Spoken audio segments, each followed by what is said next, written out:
You can get high in sex, you can get high in alcohol, you can get high in all kinds of drugs. I was high in hate and bound. When Nicky Cruz showed up on the scene, people had every reason to run and hide. He wasn't just the leader of the renowned Mau Mau's, the toughest gang in New York City. Nicky was an animal. New York City was a jungle. The law of the jungle, you behave like an animal. An animal don't know the difference between right and wrong. An animal had to kill another animal for survival. So did you ever kill somebody? I cannot answer that question. But I can say that again, yes, we did it together.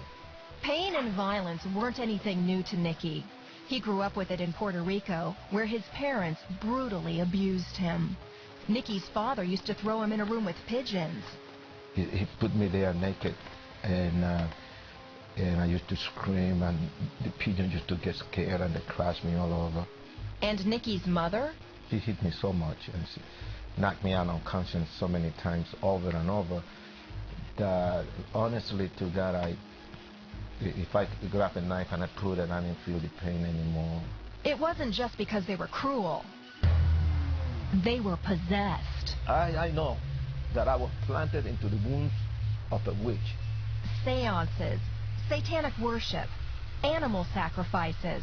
They were all a normal part of his parents' lives. I saw my mother possessed by the devil many times. My mother had to eat everything when she was under the influence of Satan. So my dad, all those animal sacrifice, all the blood that was shared, and the smell that was of the possessor, and the spirit that used to manifest, it was scary. So when he hit the streets of New York, Nicky was a hardened man, void of love, full of hate. I want to do to others what my mother did to me. Period. I want to know how it feels to get hurt. And I used to feel good when I used to hurt some people. But alone in his tiny apartment in the projects, he didn't feel good. Privately, when I was alone, loneliness became like a seductive woman that crawled inside of my chest and eat me. And I was there twisting and fighting, and I felt so lost. The most that you can live in the way I used to live is 20 years. And I was 19 already. 1 year, I'll be dead. Only two people saw the desperate condition of Nicky's heart. One was a psychologist. He told me about fight time.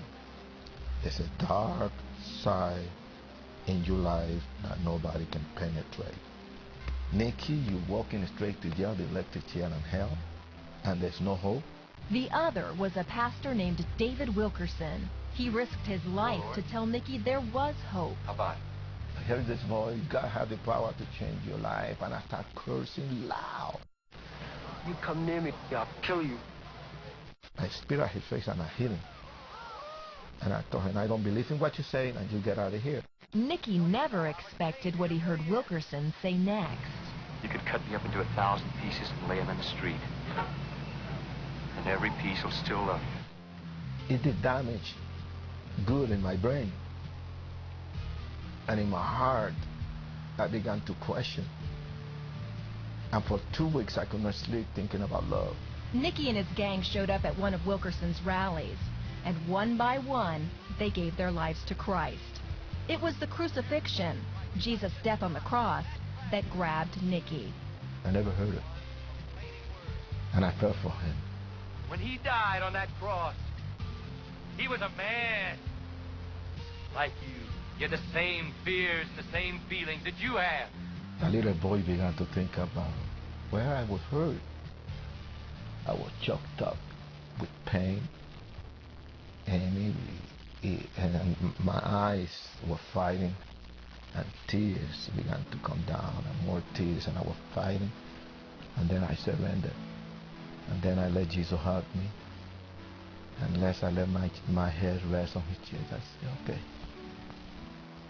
I'm sorry, forgive me. And for the first time I told somebody, I love you. And I told her, I love you, Jesus. The love Nicky got in return radically changed his life. And when I opened my eyes, I got a new heart. I have been born again.